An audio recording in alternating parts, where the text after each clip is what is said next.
in association with mutual funds. सही है।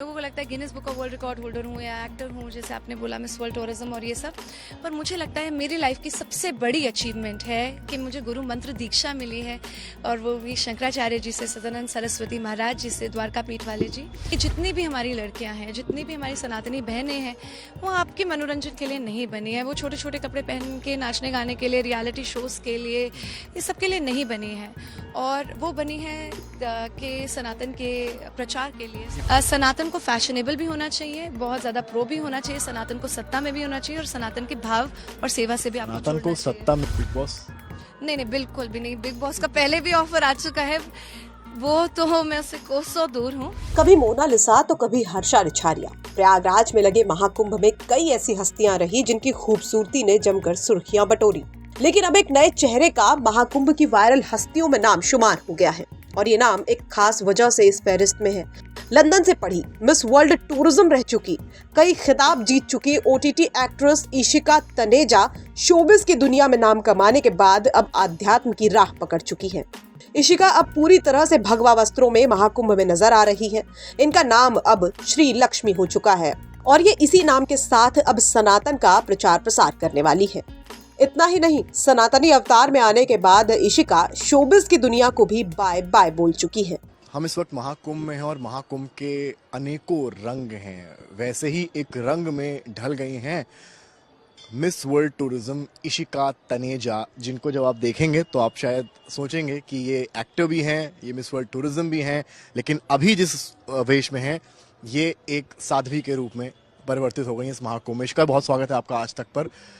सबसे पहले तो मुझे बताइए, यहाँ माहौल क्या है, कैसा लग रहा है महाकुंभ में? सुंदर सुंदर मंदिर हैं हमारे पीछे, कैंप्स हैं आसपास, कैसा लग रहा है?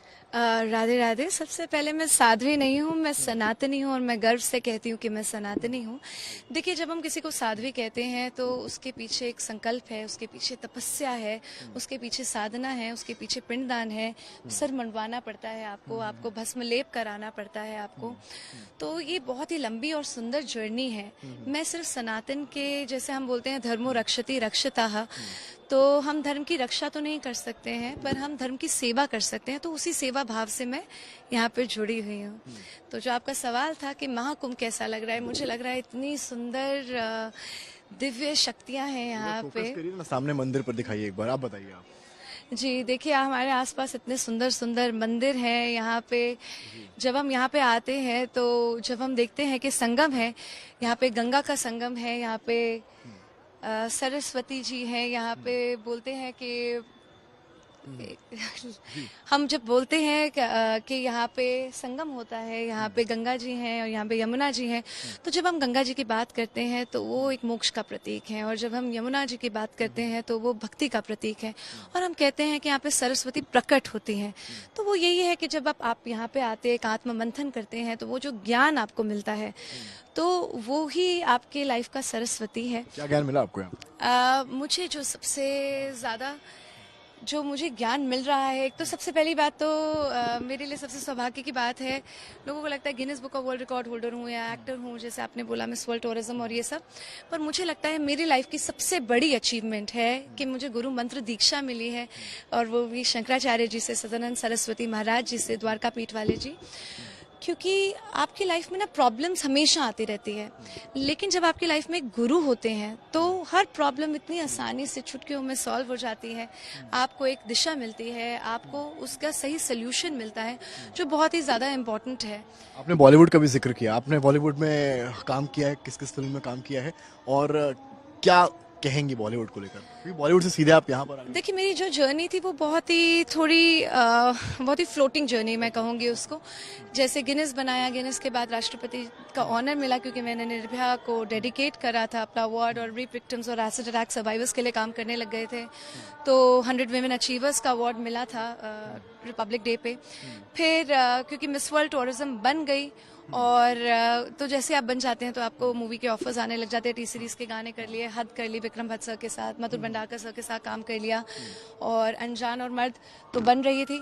पर उसके बाद मुझे ये लगा कि देखिए शक्ति है हमारे अंदर, और अगर भक्ति भी है तो वो समय, अगर हम उसको सही समय पे अगर हम सेवा से नहीं जुड़ पाए तो देन उसका कोई यूज़ नहीं है। और मुझे हमेशा से लगता है कि जितनी भी हमारी लड़कियां हैं, जितनी भी हमारी सनातनी बहनें हैं, वो आपके मनोरंजन के लिए नहीं बनी है, वो छोटे छोटे कपड़े पहन के नाचने गाने के लिए, रियलिटी शोज़ के लिए, ये सब के लिए नहीं बनी है, और वो बनी है कि सनातन के प्रचार के लिए। ये बात आप तब कह रही हैं जब आप खुद काम कर चुकी हैं उस इंडस्ट्री हाँ में। जी, मैं तो अपने आप को ये कहूंगी कि मेरी खुद की घर वापसी है। मुझे बहुत ट्रोल करा गया इस बात के लिए कि देखिए इनके खुद के इंस्टा पे चाहिए, आप इनके खुद का देखिए, खुद ऐसे कपड़े पहन रही है और अब ये बात कर रही है। मुझे लगता है देर आए दुरुस्त आए, पर मुझे लगता है कि ये मेरी खुद की घर वापसी है। कुछ लोग ये भी तो कहेंगे ना कि महाकुंभ चल रहा है तो अभी पॉपुलैरिटी के लिए आप आ गई हैं, और महाकुंभ खत्म होगा तो वापस आप उसी जोन में चली जाएंगी। जी, मेरी जर्नी महाकुंभ से पहले शुरू हुई थी। मेरी जर्नी शुरू हुई थी देवकीनंदन जी के जो सनातन धर्म संसद हुआ था उसमें भी मैं थी। उससे पहले इस्कॉन से भी मैं जुड़ी हुई थी, वहाँ पे भी मैं 6 साल तक काम कर चुकी हूँ। और रही बात स्पिरिचुअलिटी की, अगर मैं बात करूँ तो मैं विपश्यना से भी जुड़ी हुई हूँ। मैंने 11 दिन का मौन व्रत भी रखा था। मैं श्री श्री रविशंकर जी आर्ट ऑफ लिविंग भी कर चुकी हूँ। तो वो सारी के सारे इस्कॉन से जुड़ना। परिवर्तन कैसे आया एकदम से? आपने कहा विक्रम भट्ट साहब की मूवी, फिल्म, वेब सीरीज और OTT बॉलीवुड से सीधे एकदम यहाँ पर। देखिए मैंने आपको जैसे पहले भी कहा कि इट इज़ इम्पॉर्टेंट कि हम सही तरीके से, जब आप गोल्स अचीव करते हैं तो आपको लगता है कि मैं ये गोल अचीव कर लूँ ना तो मैं खुश हो जाऊंगी। फिर आपको लगता है नहीं मैं ये वाला गोल अचीव करूँ, तो फिर आपको रियलाइज हो जाता है कि आप एक्चुअली में इटर्नल हैं और आप उस बिल्कुल वो फ्रीडम महसूस करना चाहते हैं। तो मुझे लगता है कि ये जो फ्रीडम है, कई ऐसे बाबा हैं यहाँ पर, IT वाले बाबा, होस्ट हर्षा आचार्य, वो लोग कह रहे हैं कि भाई वो लोग पॉपुलैरिटी हासिल करने के लिए यहाँ पर आ गए, और ये सारी चीजें, मैं नहीं कह रहा हूँ, तमाम जो संत मंत हैं अखाड़े में, कि उन्होंने IT वाले बाबा को लेकर तमाम चीजें में टिप्पणी की। आपकी क्या सोच? मुझे लगता है कि आपको ना उनकी इंटेंशन देखने की जरूरत है। मैं हमेशा से कहती हूँ कि उनके विचारों को देखिए, उनके विकारों को ना देखिए। और हम बहुत ही ज्यादा जल्दी जज करने लग जाते हैं। आपको क्या पता किसी की क्या इंटेंशन है, वो किस जर्नी से गुजरा है, वो अगर प्रचार कर रहा है तो उसमें परेशानी ही क्या है। हाँ, लेकिन अगर हम ये सोचे कि वो उनसे हमें ज्ञान चाहिए, तो मुझे लगता है कि कुंभ में हमारे पास महामंडलेश्वर है, हमारे पास जगत गुरु है, हमारे पास शंकराचार्य जी है, हमारे पास अघोरी है, हमारे पास नागा साधु हैं, तो हम उनसे ज्ञान लें। मैं कोई नहीं होती आपको ज्ञान के बारे में उसका प्रचार करने वाली, लेकिन हाँ, अगर आप देख के आप इंस्पायर होते हैं और आप सनातन की तरफ बढ़ते हैं, आप सनातन के सेवा के लिए जुड़ते हैं, सनातन की सत्ता में जुड़ते हैं, तो वो भी मैं कहूँगी हमारे लिए, मेरे जैसे एक साधारण आवाज के लिए बहुत बड़ा अचीवमेंट है। तो क्या माना जाए कि आप जिस वेशभूषा में हैं, महाकुंभ जब अंत होगा इस महाकुंभ का, महाशिवरात्रि के साथ, उसके बाद भी जब कोई आपके इंस्टाग्राम प्रोफाइल में जाएगा 6 महीने बाद भी, तो यही आपका रूप और यही सारे आपके बयान देखने को मिलेंगे, या फिर कोई वेब सीरीज आप कर लेंगी? नहीं, मुझे नहीं लगता कि मैं उस साइड पे कभी लाइफ में जाने वाली हूँ। डेफिनेटली अगर प्रोड्यूस करने की बात हुई तो मैं चाहूँगी कि हम बहुत सारी ऐसी फिल्में प्रोड्यूस करें जिसके अंदर सनातन का प्रचार हो। लेकिन मेरी ये जर्नी फिक्स हो चुकी है, और मुझे ये लगता है कि भगवा जो मैंने धारण, जो ये स्टिच्ड भगवा, हाँ, नॉट साध्वी वाला भगवा, वो करा है। मुझे लगता है कि आप जब तक उसको एक फैशनेबल तरीके से आप उसका प्रचार नहीं करेंगे, आप उसको धारण नहीं करेंगे, तब तक जितने भी यूथ है उनको लगेगा वो उससे ना दूर भाग। सनातन में फैशन की क्या आवश्यकता है, ये भी तो संत महंत कह रहे हैं। बहुत बहुत सुंदर बात है ये। देखिए, फैशन वैसे वाला फैशन नहीं है, पर एक मुझे लगता है एक प्राइड के साथ आप देखते हैं साउथ में लोग लुंगी धोती पहन के जाते हैं, रोज तिलक लगाते हैं।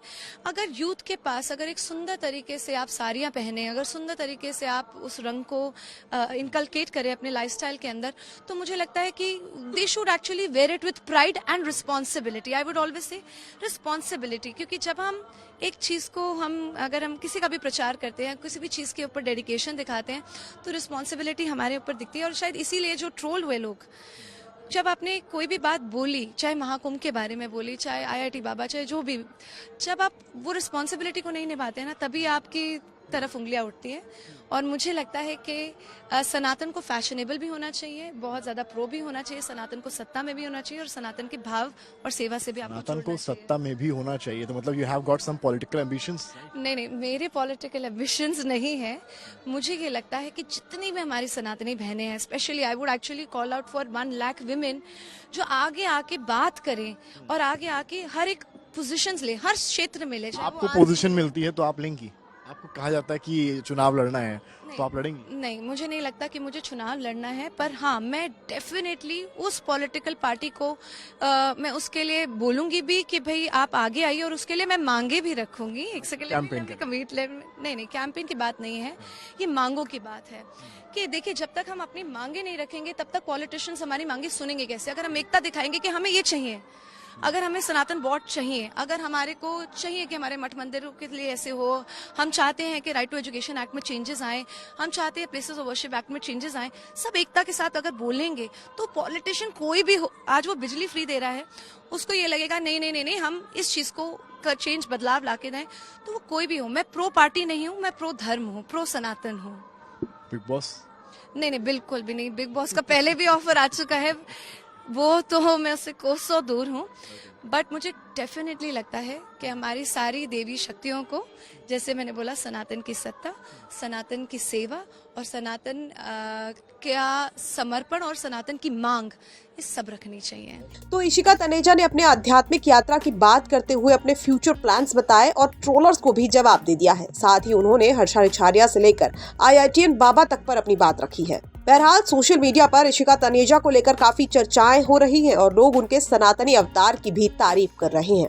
प्रयागराज से समर्थ श्रीवास्तव की रिपोर्ट, यूपी तक।